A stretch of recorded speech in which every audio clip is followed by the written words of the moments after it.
that's just who you are. I can see you glow, shining from afar. Passion in your heart, fire in your eyes. But you on the rise, lighting up the skies. You're a superstar, that's just who you are. I can see you glow, shining from afar.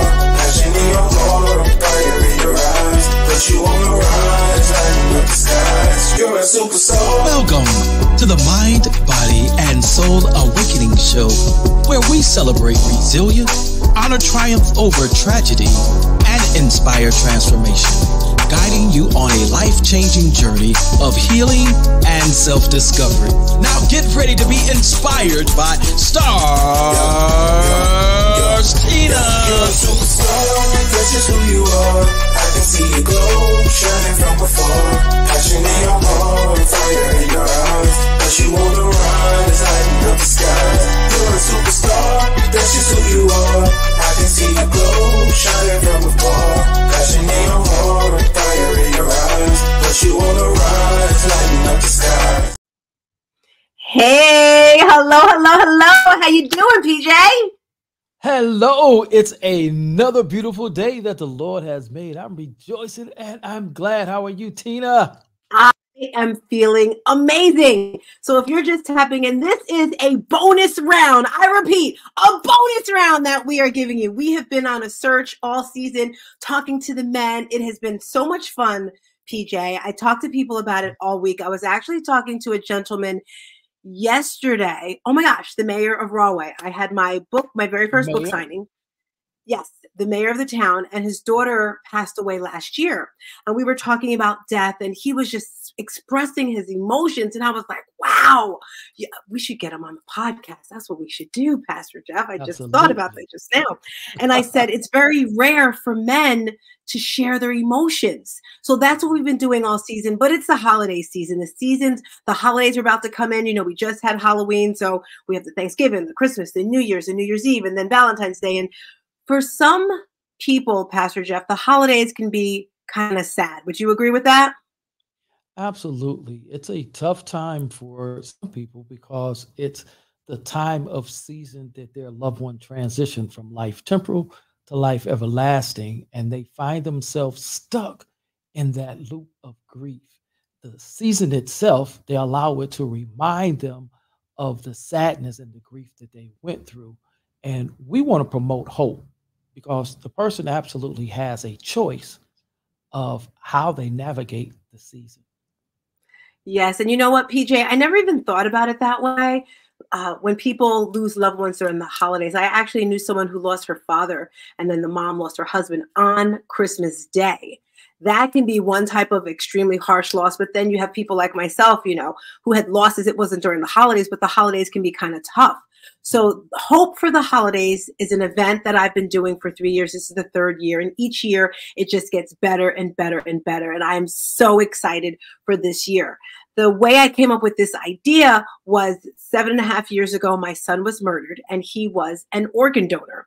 And the Sharing Network in New Jersey, they have an event every year right before the holidays to help the parents out or loved ones, anyone of that person. And they had us all sitting there and they shared what would happen during the holidays, you know, when you're feeling not so good. So during COVID, we weren't able to do that. So I actually said, you know what? I'm going to make up my own Hope for the Holidays. That's what I do, PJ. If it's something that I want, if I can't get on a stage, I'm going to make a stage. If I can, I'm just going to do it myself. Just so make your 3 own years, stage, just make my own, you know? And then people see, oh, she is kind of good. And then hire me, you know? So 3 years ago, it was just me in front of a computer and I had some things and I spoke and it was amazing. And today I'm so excited, everyone, because the event has gotten so much bigger. After the event, we're going to have a gingerbread house building party. I'm so excited. I did this with my boys' nonprofit. So you're going to get some graham crackers and some frosting and candy and make gingerbread houses. It's going to be so much fun. But this year, I wanted to dig a little bit deeper to support people. So I have some guests coming through, which are going to give us tactical skills and tips that you can apply right away. I'm so excited for Jill. She's one of our speakers, and she's going to be talking about forgiveness. And she's going to give us some things we can do right away to forgive people. Because PJ, give me your thoughts on if you don't forgive people, what kind of goes on in your body and your heart? You have any thoughts, ideas on that? Yes, it's been said that unforgiveness We can't hear you. You're kind of muted. I don't know what happened. We lost you for a hot second. We're talking about forgiveness here. You're still muted a little bit. He's going to come through, guys. Forgiveness. I know I was sharing with him earlier that I had. Okay, Tina, you know, this is a day back. of technology. Can you believe the cable came out of the mic? At least you figured it out. Yeah, at least I figured it out. I didn't take a long time. And so forgiveness, you know, it's been said that unforgiveness is like drinking poison and expecting the other person to die.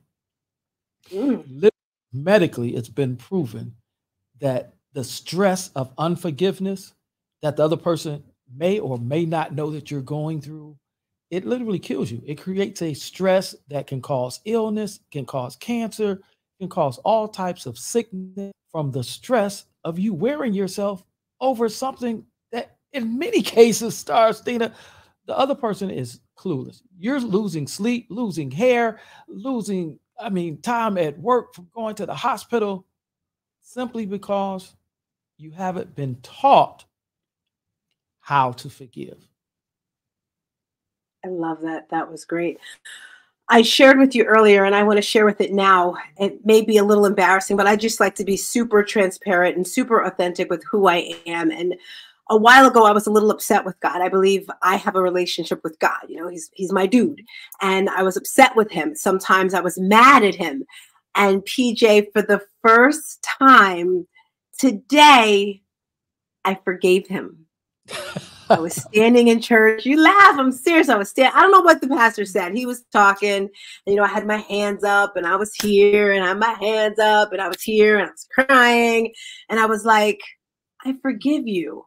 And I was happy because I had 21 beautiful, glorious, wild, exciting, fun, crazy years with my son. I had 21 years.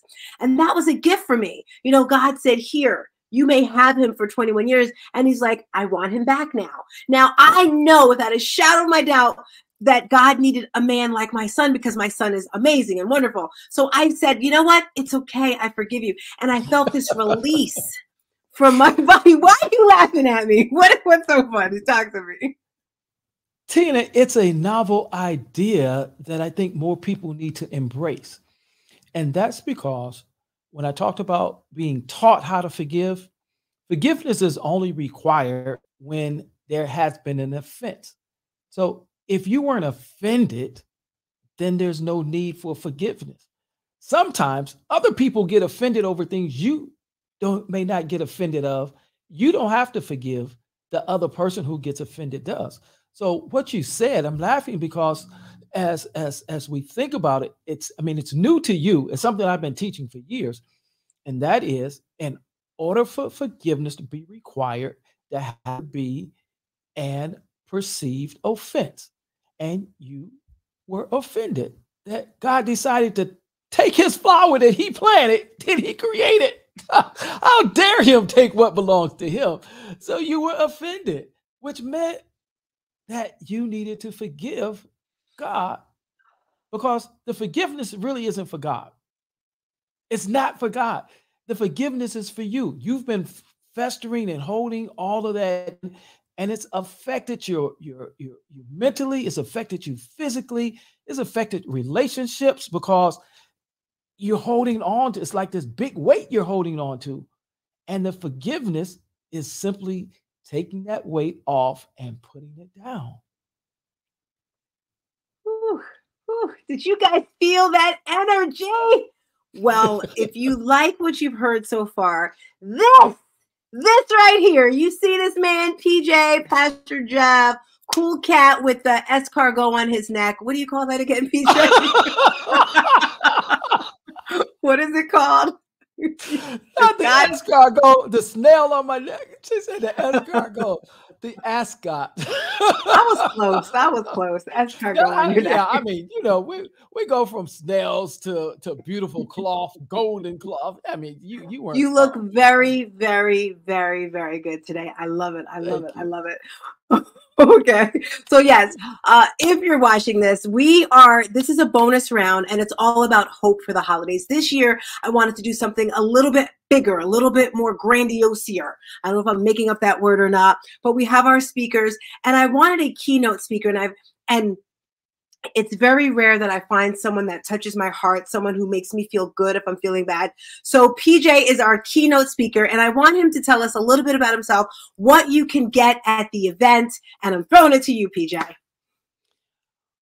Well, you know, I'm PJ, Pastor Jeff. That's my brand. I am authentic and I am becoming actualized. I love a quote by Dr. Viktor Frankl, the late Dr. Viktor E. Frankl, from his book, Man's Search for Meaning.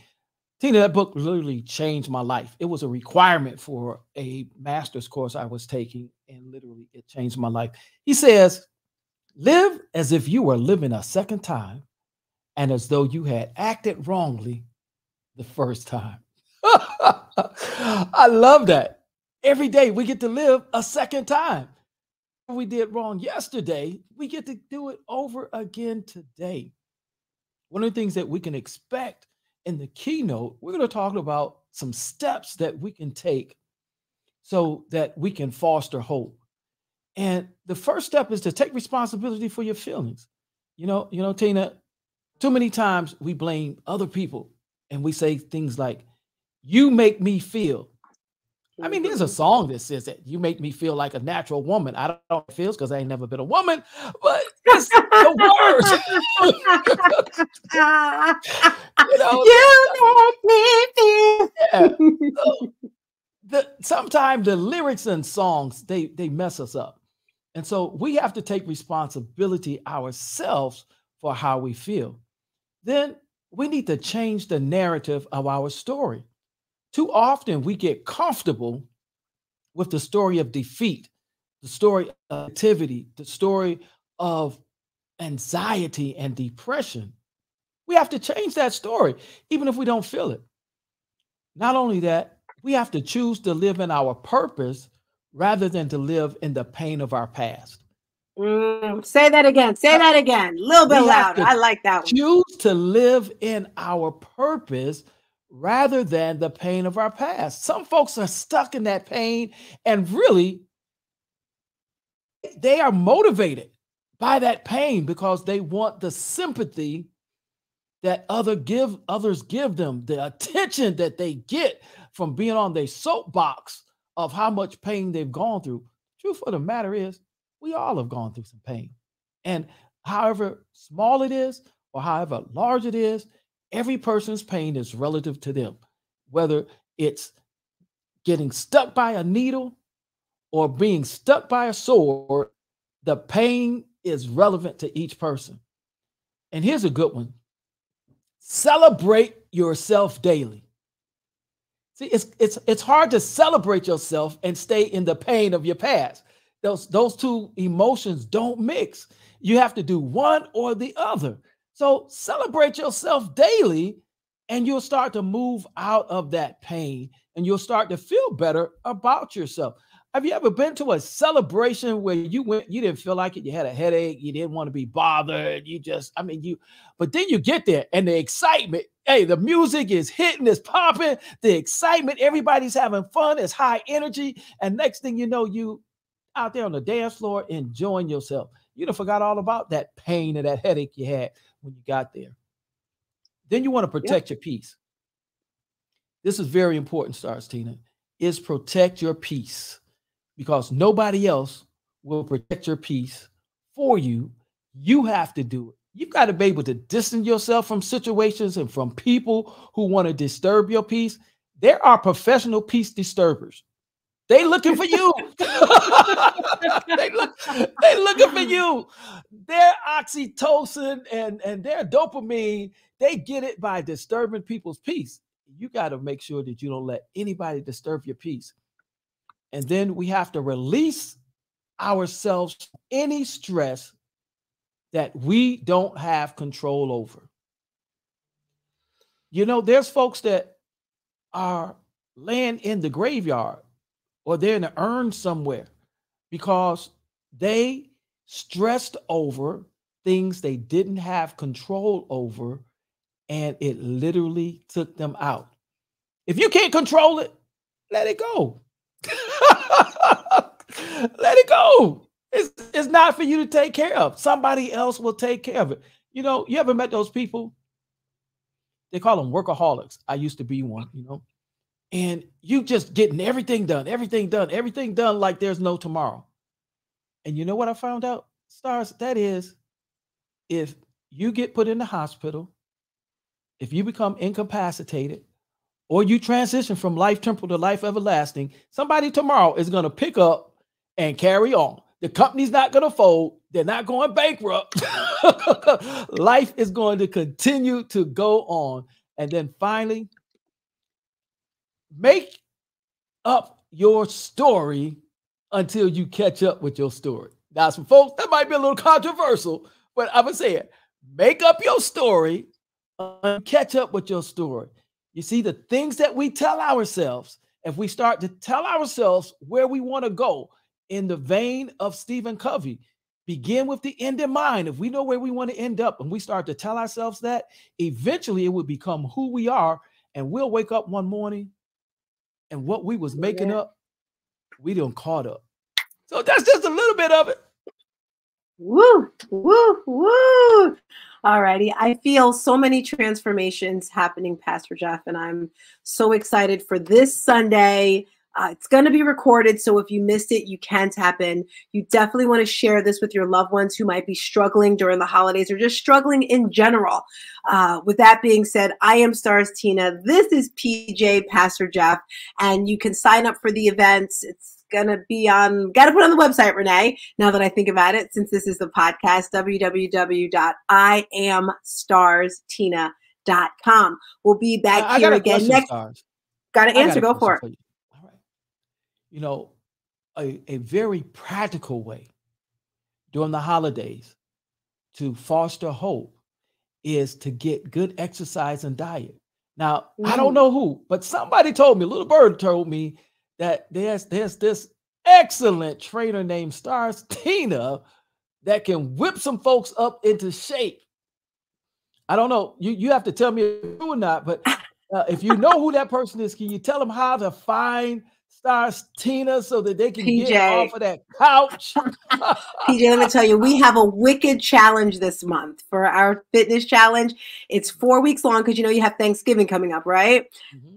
We have online fitness classes. We have a challenge going on to help you with nutrition. But week 1, PJ, it's 100 squats a day. It's Monday through Friday. 100 push-ups, squats a day. Week 2, 100 squats. Squats week 1. Push-ups week 2, sit-ups week 3, and week 4 is burpees. But we have something amazing for, wait do you hear Thanksgiving Day? 1,000 burpees for Thanksgiving Day. We are so excited and thrilled. Is that a collective 1,000 burpees? No. This is individual. We're challenging yourself. One person is going to do 1,000 burpees on Thanksgiving Day. Yes, I've done this before. It's very challenging. It's very invigorating. I love doing things that's challenging. It's hard, right? So you can say, I've done it before. And after I did the 1,000, oh my gosh, PJ, I had like a 6-pack. I was like, ooh, look at me. It was really good. Now, so that's what's happening. I got a question. Let's go for it. What do you do for the enabled bodies? You know, they call them disabled bodies. I call them the enabled bodies. So we have moves for everybody. You can sit in a chair. Okay. All right.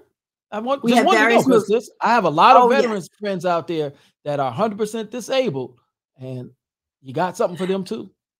100%, yes. And even, you know, let's just say you're in a wheelchair, you can't move. It's all with your mind, right? Everything begins with your mind. So I'll say, for example, if you don't have any weights, grab a water bottle, or let your mind think, squeeze your muscles like a bodybuilder, just squeeze, because that's doing something. Crunches. You don't have to get on the floor for your crunches. Just bend over, pull your belly in. And when you're a part of my program, PJ, we give you everything that you need, because it's not just fitness, right? It starts with the mindset. Then you have the heart set, the nutrition, the exercise, and that gives you your whole mind, body, and soul awakening so that you can be the best you that you can possibly be. That's mind, body, and soul awakening. StarzTina, y'all better get on board. Yes, yes. All right, PJ, thank you for rolling up. I'm so excited for this bonus round.